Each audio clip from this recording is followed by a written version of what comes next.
Universe में हमको कुछ स्टार्स ब्लू कलर के दिखते हैं, कुछ रेड और कुछ व्हाइट कलर के दिखते हैं। मेटल को जब हम गर्म करते हैं तो वो धीरे धीरे अपना कलर चेंज करता है, जैसे रेड से ब्लू और फिर ब्लू से व्हाइट। ऐसा क्यों होता है? सूरज के सरफेस का टेम्परेचर 6000 केल्विन है, तो क्या कोई नापने गया था? ये कैसे पता चला?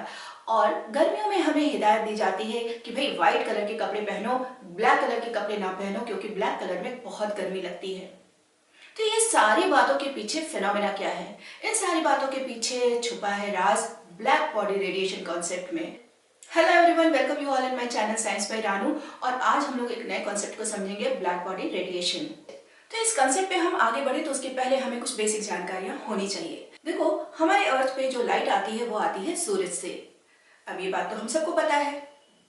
ये लाइट ट्रेवल करती है वेव के फॉर्म में। एक वेव का क्या कैरेक्टर होता है? देखो, वेव ऑसिलेट करती है अपने मीडियम से। इस डायग्राम से इस बात को समझो। एक ऑसिलेशन का मतलब होता है एक कंप्लीट सर्किल। अगर हम वेव के दो एडजेसेंट क्रस्ट या ट्रफ को मिला दें तो एक सर्किल बनती है। इसी को हम बोलते हैं एक ऑसिलेशन। इसमें जितनी दूरी तय की गई उस लंबाई को बोलते हैं वेव लेंथ। अब अगर इसी एक पॉइंट से कोई वेव्स लगातार निकलती चली जा रही है तो कितने number of crest and trough पर सेकेंड बन रहे हैं, यानी कि कितने वेव्स निकल रही हैं, इसी को हम बोलते हैं फ्रीक्वेंसी। तो बट ऑब्वियस है, अगर वेवलेंथ ज्यादा होगी यानी कि दो क्रस्ट और ट्रफ के बीच में दूरी ज्यादा होगी तो उसकी फ्रीक्वेंसी कम होगी, और अगर ये दूरी कम होगी तो उसकी फ्रीक्वेंसी ज्यादा होगी, यानी दोनों एक दूसरे के रेसिप्रोकल हैं। और जिसकी जितनी ज्यादा फ्रीक्वेंसी होगी उसकी एनर्जी उतनी ज्यादा होती है। सच पूछो तो सूरज से बहुत ज्यादा एनर्जी हमारे अर्थ तक आती है वेव के फॉर्म में। सबसे हाईएस्ट फ्रीक्वेंसी वाली वेव्स होती हैं कॉस्मिक, गामा, उसके बाद आ जाती है एक्स रेज, उसके बाद आती है अल्ट्रावायलेट रेज।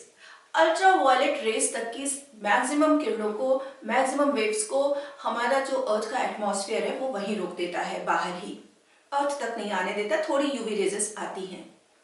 तो जो थोड़ी कम फ्रीक्वेंसी के अल्ट्रावायलेट रेजेस हैं वो, उसके बाद विजिबल रेज, इंफ्रारेड का, माइक्रोवेव, रेडियो वेव, ये हमारे अर्थ तक आती हैं। और विजिबल रेंज के अंदर जितनी भी वेव्स होती हैं इन्हीं के बीच में हम किसी ऑब्जेक्ट को देख सकते हैं। तो कितना अच्छा है कि ये एटमॉस्फेयर इन जो हाई फ्रीक्वेंसीज की वेव्स है इनको रोक देता है। इन हाई फ्रीक्वेंसी की वेव्स को नहीं रोकता तो क्या ये अर्थ लिविंग बीइंग के रहने लायक होती?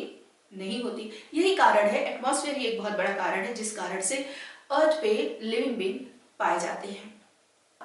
तो हम इन वेव्स की बातें क्यों कर रहे हैं?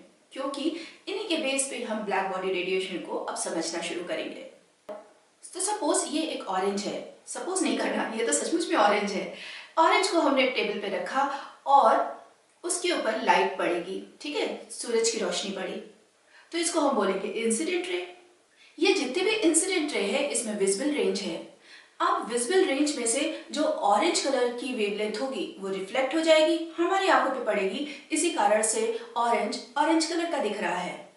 लेकिन बाकी की वेव्स ऑरेंज के अंदर एब्जॉर्ब हो जाएगी। जब इतनी एनर्जी ऑरेंज अपने अंदर एब्जॉर्ब करेगा और ऑरेंज के अंदर भी बहुत सारे इलेक्ट्रॉन्स हैं तो दोनों में घमासान तो होना ही है। ये वेव्स ऑरेंज के अंदर पाए जाने वाले सारे पार्टिकल्स को, वेव्स को एजिटेट करेंगी और बहुत ज्यादा एनर्जी प्रोड्यूस करेंगी। अगर ये एनर्जी बाहर नहीं निकली तो क्या होगा? ओ माय गॉड, ऑरेंज तो ब्लास्ट कर जाएगा। पर ऐसा नहीं होता। ऑरेंज जितना एनर्जी एब्जॉर्ब करता जाता है धीरे धीरे फिर उसी एनर्जी को रेडिएशन के फॉर्म में बाहर निकालता जाता है। यानी कि ऑरेंज रेडिएट कर रहा है। हम सब रेडिएट करते हैं, आप भी रेडिएट करते हैं, हम भी रेडिएट करते हैं, लेकिन हम लोग क्या चमक रहे हैं? क्या ग्लो कर रहे हैं? नहीं नहीं नहीं, ग्लो नहीं कर रहे हैं। ग्लो का क्या मतलब है कि जब कोई ऑब्जेक्ट एक्स्ट्रा कलर्स देने लगे, हम लोग का जो नेचुरल कलर है वही दिख रहा है। ऐसे में हम ये मानते हैं कि हमारे शरीर से विजिबल लाइट नहीं निकल रही है, बल्कि ये इंफ्रारेड रेडिएशन है जो बाहर आ रहा है। यानी कि इस दुनिया में जितनी भी चीजें हैं वो इंफ्रारेड प्रोड्यूस करती हैं।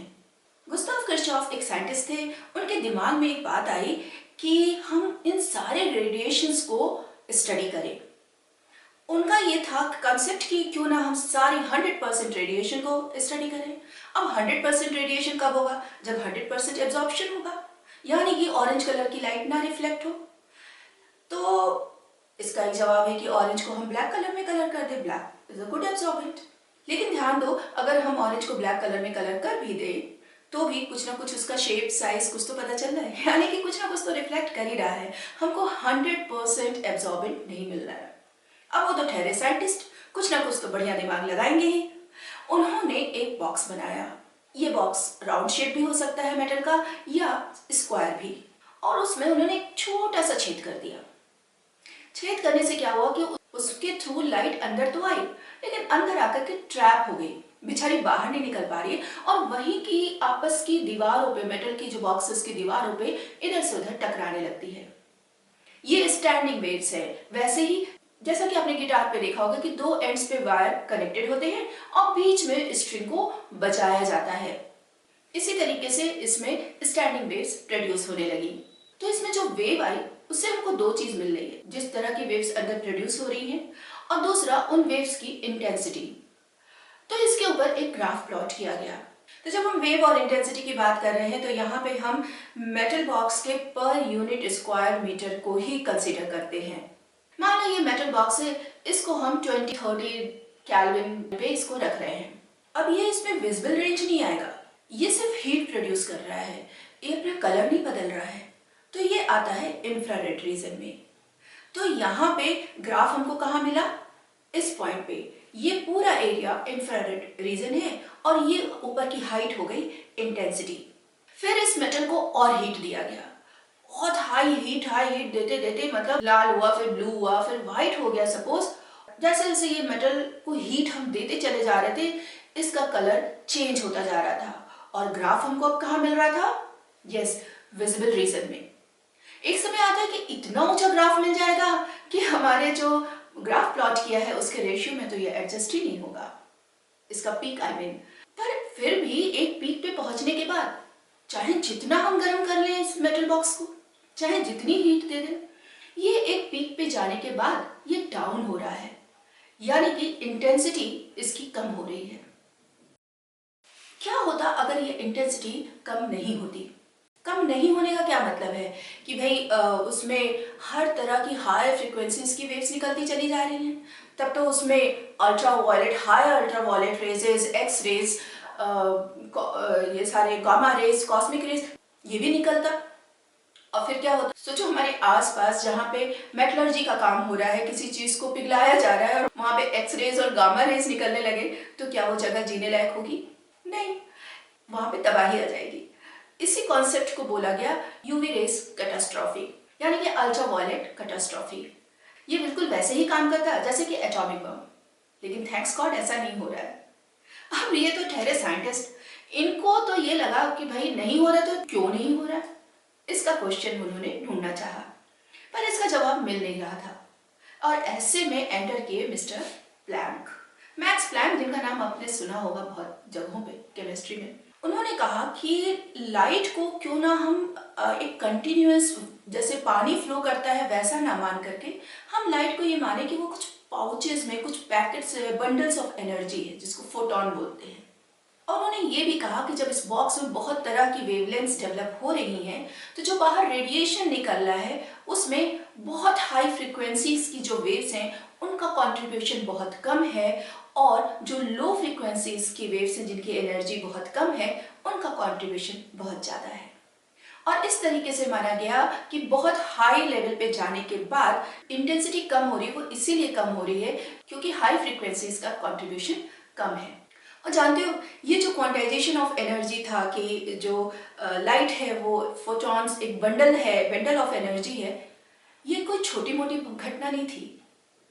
आज के समय में जो हम quantum physics, quantum mechanics, quantum computing की बात करते हैं, सच पूछो उसका फाउंडेशन इसी कॉन्सेप्ट पे पड़ा।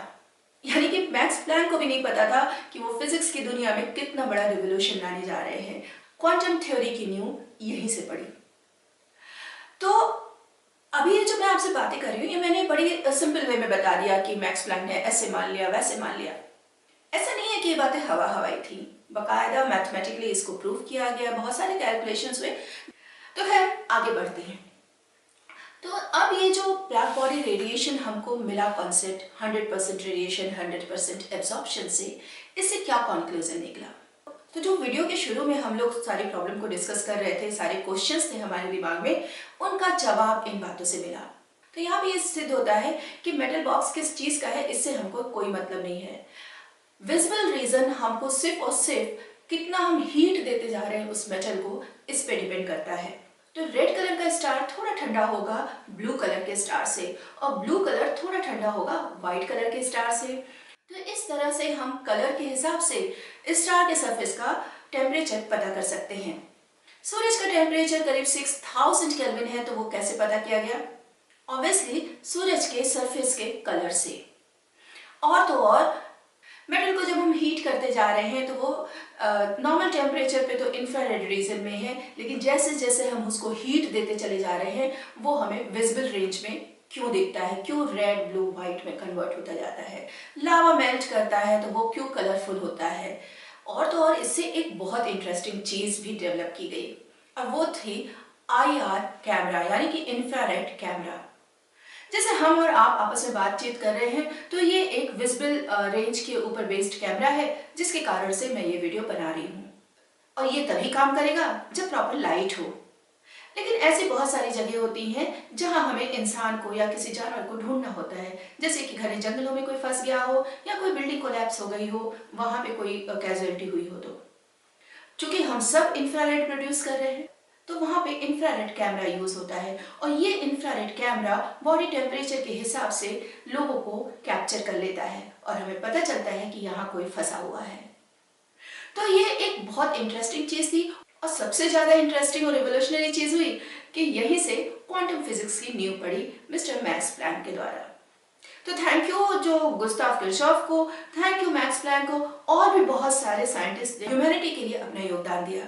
ऐसे आप लोग भी पढ़ते रहिए, और अगर आपको क्वांटम फिजिक्स, क्वांटम मैकेनिक्स या क्वांटम कंप्यूटिंग के बारे में कुछ जानना हो तो मुझे कमेंट बॉक्स में नीचे जरूर यस लिखिए। मैं कोशिश करूंगी इसके ऊपर वीडियो बनाने की। Thank you for watching. Till then, good bye.